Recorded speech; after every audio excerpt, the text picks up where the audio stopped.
Hey guys, welcome to Chapter 3, Supply and Demand. So, if you've never talked to anyone about economics before, you might not realize this, but most people, when they hear economics, one of the first things that comes to their mind is the concept of supply and demand. So, we're going to try to make sense of that this week, alright? I got a lot of videos after this one that get into all the technical stuff. This video I'm going to use a labor market example to try to give you a big overview, all right? So last week we learned that economic models are simplifications of reality, right? We use that possibility production frontier to explain why people trade, and I was able to use it to explain why I hire an electrician, even if my life is much more complicated than just choosing to either do my data science stuff or do some electronics work. Right? There's a lot more options, but we simplified it. Supply and demand being another model is another simplification. And it's a very strong simplification, very restrictive. All right? There's three big assumptions that go into this chapter. One is there are so many buyers that none of them can control the price of a good, right? A buyer, if they were the only buyer, could be like, look, man, sell it to me cheap or else I'm not buying it. And that's like a real thing. Except in a supply and demand market, we're assuming there's enough buyers that that's not possible. We're also assuming there's a ton of sellers. How many sellers? So many that none of them can control the price. None of them can jack up their price, or else all their competitors will undercut them and take all their business. So we're not letting anybody manipulate price, not buyer or seller. It's just market forces. Ironically, the market will still converge to a very specific price, which is kind of nifty. The forces that make that happen, the forces that bring order out of chaos, we'll sometimes call the invisible hand. Anyway, whatever. Third assumption is all the sellers are selling the exact same thing. So those are restrictive, right? No one's got any market power, no one can choose their own price. No one can influence the price whatsoever. And all the sellers are selling the exact same thing. So we could get picky, right? I could say, you know what, a Ford is not the same thing as a Toyota. I can't use the supply and demand model. That might be a mistake. It's true, the model won't perfectly represent the competition between Ford and Toyota. However, the model is a simplification of reality on purpose, and it still might give us some useful information. So, anyway, let's get to it though, alright? I want to do a labor market example because currently the labor market's going bonkers, right? Alright, you're going to see this graph a lot. There's a quantity on this axis, there's a price on this axis. In the case of a labor market, you can think of this as being your labor, number of hours you work if you're talking an individual, or you could talk about the number of workers, or I don't know, something like that, some sort of measure of labor, a quantity, a number, how many. And on this axis you've got a price, which in the case of a labor market is a wage. All right. Now, supply and demand. Let's talk labor supply first, because that's probably what you're most familiar with. The supply side of this graph is the people who are providing something and selling it. The supply curve in a labor market is you, the worker. You are supplying labor. I create this effort and I sell it for a paycheck. Okay? You're a seller in that market. You are supplying labor to firms in those factor markets from the circular flow diagram, right? When we say the households give factors of production through those markets to the firms, that's saying we're supplying a factor of production. Labor is one of them. Okay, there's your supply curve. Now, why do we draw it upward sloped? Well, in general, we assume that there's an increasing opportunity cost on your time. So let's say the first minute. It's really easy to find a minute in your week. We've all got one we could give up. Heck, there's probably even an hour we can all find that's not very hard to give up, right? That first chunk of time, the first unit of labor, doesn't actually cost us that much. I mean, it might mean the difference between watching an extra episode of The Office. That's about it. But what if you start increasing your labor and working more and more? At some point, the labor starts to have a bigger cost on my life. It might mean I don't have time to study as much. It might mean I have to give up time with my friends. It might mean all kinds of things. And the more time I give up, the more costly my time is. And as a result of that, in order for you to get me to work, you're gonna have to start paying me more and more. Okay? So as I increase quantity, you gotta give me a higher price to get there. It means if you charge a higher price, people are willing to do more work for you. I experience this with my kids all the time. I actually had an experience just the other day where I told my kid, like, hey dude, I'm busy working. I'll give you like $3 to mow the backyard or whatever. And he's getting old enough, he realizes that's a ripoff. And he just says no. At $3, he's not willing to supply that much labor. So what did I have to do? I had to raise the price on the dude to get him to supply the labor. It's a thing, man. Upward sloping supply curves. Higher prices lead to higher quantities. We call it the law of supply. Anyway, other side of the curve. I don't want to get bogged down in this too much. There is a demand curve. Demand is people who buy stuff. Whoever's buying in a market. And we buy something because we get benefits from it. You know, if I'm buying pizza, I want a full belly and a tasty experience.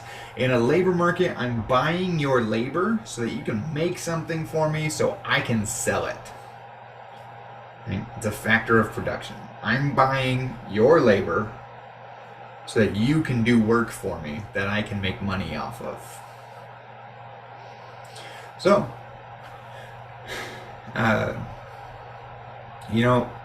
in the interest of time, I'm going to let you dig into the book for the reasons the demand curve is downward sloping. There's a few listed in there. In the case of labor, I just might say that there's something called diminishing marginal returns, where if you keep throwing workers in the same store, each new worker doesn't add as much value as the ones before them. Eventually the store just gets too crowded and the workers don't have anything to do. So you're throwing new workers and they're not getting much output out of it. So what does that mean for labor? That means I'm willing to pay a lot for the early units of labor, but if you want me to hire a ton of workers, I'm only going to do it if they're cheap. Now, that might sound heartless, but you do it too if you're not talking workers. Let's talk about like tacos or movie tickets, or I don't know, whatever you want to. When they're expensive, you don't buy very many. And when they're cheap, you buy more. That's the law of demand. Price up, quantity down. And price down, quantity up. So this demand curve is downward sloping, the supply curve is upward sloping. And then a quick note about reading these. Choose a point along this curve. Right? That links a price to a quantity. And it says that at this price, that is the quantity that our demanders want. But at that price, let me choose a nice one here. Let's choose a price down here. Let's say the market has this price and no one has any control over it. Okay. Now at this price, our suppliers only want to work this much. Okay? Wages suck. The quantity supplied is lower. and I'm going to call it QS for quantity supplied. It's the quantity on the supply curve at that price. Right? At this low price, that's all our workers are willing to work according to the supply curve. However, at that price, demanders want a lot of workers. Okay? If labor is super cheap, they want a ton of it. But none of us want to work. Right? So, let's get to the reason why I picked this example. Now hiring. Let's see. You may have heard that there's a labor shortage. That right now we have a record number of job openings in this economy. You may have heard that right now we have super duper low unemployment. This is Fred, Federal Reserve Bank of St. Louis, one of my favorite sources of macroeconomic data, by the way. And according to them, in July 2022, we had a 3.5% unemployment rate, which we haven't talked much about what that means. But that means, to be generic about it, high unemployment rate means lots of people who want jobs can't find it. Low unemployment rate means the opposite. Right? A 3.5 means that for every 100 people who want a job, only 3 or 4 of them can't find one or aren't currently working. And the last time you can find a number that low, you have to go back to the 60s. Right? We have very low unemployment right now. So everyone who wants a job pretty much has one. But there's a record number of job openings. You know what? That actually sounds a lot like, oh man, I lost my picture. That actually sounds a lot like labor, wage, supply, demand, this low price, a low quantity supplied, and a high quantity demanded. Firms want tons of workers, but everyone who wants a job pretty much has one. And firms still have tons of openings. That is a quantity demanded that is higher than the quantity supplied. We call that a shortage. We call it a labor shortage. Maybe you've heard that term in the news lately. Well, what happens in a labor shortage? Well, these firms have openings for jobs, but everyone who's working everyone who wants a job already has one. So how do they get you to work for them? They have to pay you enough to make you quit your old job. For instance, without giving specific numbers, let me just say, when Bayer hired me as a data scientist, they paid me a lot more than TOU paid me as a professor. How did they get me to leave my job? They paid me a much higher wage.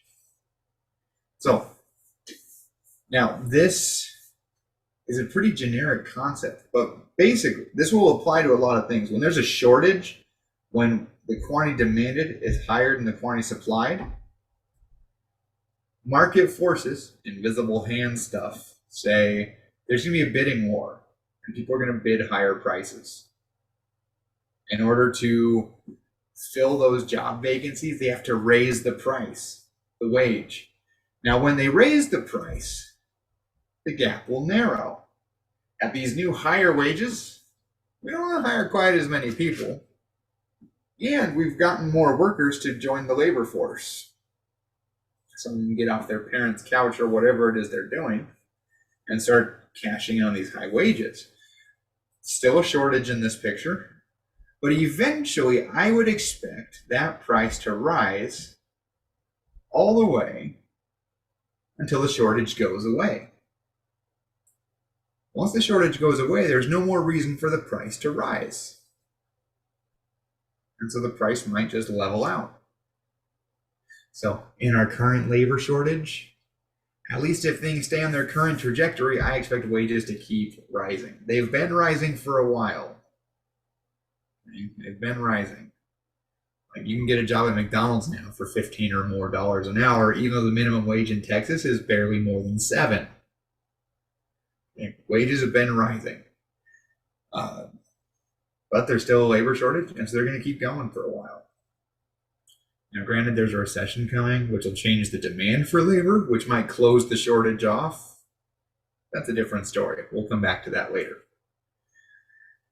All right. Shortage. Prices are going to rise until it's equilibrium. By the way, that equilibrium also has an equilibrium quantity. That's the number of workers where the quantity supplied equals the quantity demanded. The P star and Q star mark equilibrium on the graph, and you find them by going to that X. Anything below that price has a shortage where the QS and QD do not match, and so the price will rise until they do. Now, there's also an opposite scenario. What if the wage was too high? For instance, what if the labor demand suddenly fell a lot? We found ourselves in this situation. I'm not going to draw that because it's going to look really messy. Okay, like, we had this low wage, but now what if the demand falls all the way to there? Okay, don't worry about that. I'm just going to assume that the wage is now above the X. Well, a lot of the same logic happens, but it's going to be in reverse.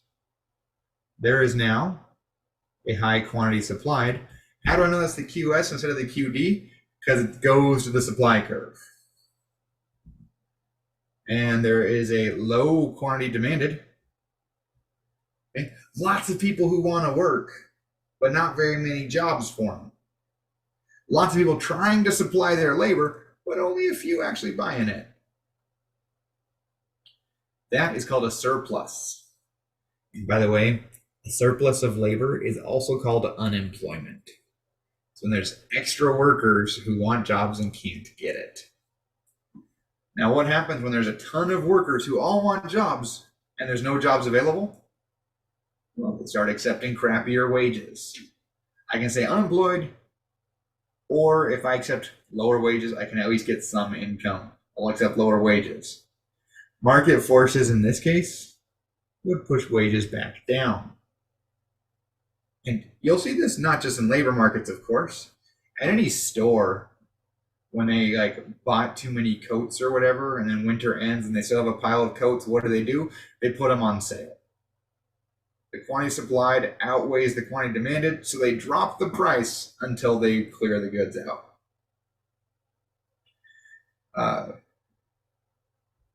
Either way, whether the price is high or low, I expect market forces to bring us to here. It's pretty cool. Now, in my next videos, I am going to talk about how we can quantify this a little more. I'm going to give examples of what shifts the supply and the demand curves. I'm going to give examples of how the equilibrium changes when the curves move. There's a lot more to do. I just wanted to give you an overview intuition stuff. That wasn't just like a coherent sentence, but hopefully you knew what it meant. I just wanted to help give you an intro to the idea of something I thought was interesting, the current American economy. Yeah, I hope that's helpful. Check out the next few videos. Swing back around to this one if you need. Don't forget to use the discussion forums. They're there for a reason. They're there to answer your questions. And you have questions? Let me know. Peace out, guys. Good luck this week. Oh yeah, don't forget your learning curve assignments or your EOCs every week, right? Peace out.